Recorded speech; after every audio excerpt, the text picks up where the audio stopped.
Now let's see this example. So given this relation and the functional dependencies, we are supposed to decompose it into BCNF. So we have to decompose this table into BCNF, right? So for doing that, just see the right hand side of all the functional dependencies. Okay. Now if you see the right side, so see I'm trying to find out the candidate key. That is why I'm seeing the right hand side of the functional dependencies. Okay.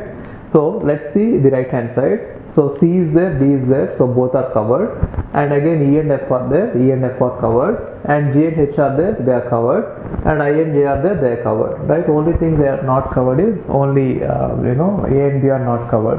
Therefore AB is definitely should definitely be there in the candidate key, which means it is necessary. Now let's see if it is sufficient or not. So in order to find out, you are supposed to find out the closure. Now what is AB plus going to be? AB, and again because of AB I should write C, and because of B I should write D, and because of D I should write EF, and because of A again I am writing GH, and because of H I am writing IJ. Okay, so I am going to get all of them.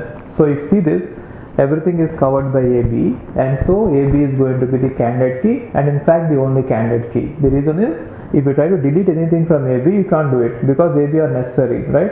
And if you try to add anything more, it is going to be a super key, while AB itself is sufficient. Got it? Therefore AB is the candidate key.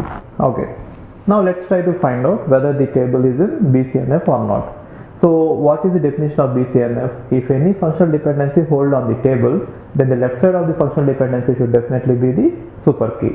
Now if you see this holds on the table, but if you see the left side, it is not the super key. Sorry, it is super key. Therefore there is no problem with this FD. Now if you see the next FD, it is also holding on the table, but the left side is not the super key. That is why you are supposed to decompose the table. Okay, now let's start decomposing. See, either you can find out all the FDs which are violating BCNF and decompose them all at once, or you can go one by one, right? Let me go one by one. What I mean to say is A, B, C, D, E, F, G, H, I, J is there. Now B determines D, he is actually violating this BCNF. So let me just decompose it by finding out B plus. So what is B plus? If I find out B plus, I am going to get BD, EF. That's it, right? Now with B, I am going to take D, E, F. Let B stay there because B is going to be the primary key for this table. If I let it be there, then the intersection of these two tables is going to be a primary key for one of the tables, and so it is lossless decomposition. See, whatever you do, always the decomposition should be lossless. Other properties like functional dependency preserving need not hold, but then lossless is compulsory. Okay, now let's see whether this table is in BCNF or not. How can we check it? Find out all the FDs which hold on this table, right? Now what is the FD that is holding on this table? One is B determines D, right? And the other one is D determines EF. Now if you see this, B is the candidate key for this table, and therefore the left side of this functional dependency B is a super key for this table. Got it?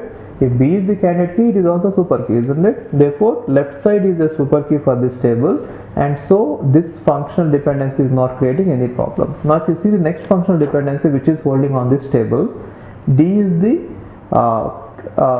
not the super key for this table, right? B is the candidate key, D is not the super key, and therefore it is a problem. So split this table again by finding out D plus. If I find out D plus, what do I get? I get DEF, right? Therefore from this table you take off EF and you let D be there as well as here. It is going to be there in both the tables, and the intersection is a primary key, so let it be there. Okay, therefore it is lossless, right? So now we got two tables. One table is this one, BD, with D as the primary key or the candidate key, and the other table is DEF with D as the primary key. Now if you see the functional dependencies that are holding on these tables, right? So the functional dependency that hold on this one is BD, and left side of that functional dependency is a candidate key, and this is the only functional dependency that holds on this among all those. Check it. Now left side is a candidate key, therefore this table is in BCNF. Got it? Now what about this table? The only dependency that holds on this is D determines EF, and the left side of the D determines EF is a super key for this table, and so this table is also in BCNF. So both the tables are in BCNF, right? So this is in BCNF and this is in BCNF. Got it? Now let's see whether this remaining table ABC GHIJ is in BCNF or not. How can you check it? See for this table what are the functional dependencies applicable, and check if every left hand side is a super key. Now if you see this one is applicable, and definitely the left side is a super key. And if you see this one is not applicable because D is not there. This one is not applicable because EF is not there. This one is applicable, isn't it? Why? Left side is not a super key, and you see AGH are there, and definitely because of this functional dependency, this is going to violate BCNF. The reason is A is not the super key. Now what are you supposed to do? Find out the closure of A, decompose it, right? Now find out the closure of A and decompose it accordingly. What do I get? A, GH, because of A I am going to get GH, and because of H I get IJ. Therefore, from this table, A is going to take away GHIJ, and let A be there. Okay, why? Because I want some intersection to be present, which is going to be the primary key. That is why I am letting A be there, and A is the primary key for this table. That is why I am letting it be there. Got it? And so this decomposition is lossless. Now what are the functional dependencies that are applicable on this? One is A determines GH, and other is H determines IJ. Got it? Okay. Now this functional dependency is applicable on this, and the left side of it is super key because A is the candidate key, A is also the super key, and so because of this functional dependency there is no problem.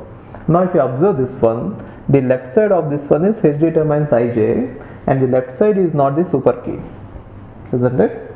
The left side is not the super key, and so you are supposed to decompose this table again by taking H plus. So if I find out H plus, I am going to get HIJ. Got it? So I'd apply H plus on this table. I got HIJ, right? Now which means I am going to take with H, I and J and let H be there, and the newly formed table is going to be HIJ with H as the candidate key. Got it? And now what is remaining? AGH. Now the intersection between these two tables is H, which is the candidate key for one of them, so it is a lossless decomposition. Got it? And what is the functional dependency applicable on this? H determines IJ, and if you observe this, left side is candidate key of this functional dependency, which means it is also a super key. Therefore this table is in BCNF. What about this one? If you see this, the functional dependency applicable is this, and the left side of this one is a super key, right? Why? Because A is the candidate key, right? That is the left side is the super key. Therefore both these tables are in BCNF, because when you try to find out the functional dependencies applicable on them, and when you try to find out whether they are left side is super key or not, they happen to be super key. That is why both of them are in BCNF. Okay, now what is remaining there? ABC, right? ABC. For this, AB is the key because AB is the candidate key for the original table, right? Now what is the functional dependency applicable on this? Only one. So what is it? AB determines C. Now if you observe this clearly, left side of this functional dependency is a super key because AB is the candidate key, right? Therefore this is also in BCNF. So all of them are in BCNF. So what is the other way of solving this question? Try to get them into second normal form, and then into third normal form, and then into BCNF, right? Or directly this way. Anyway you are going to get the same answer. Okay, fine.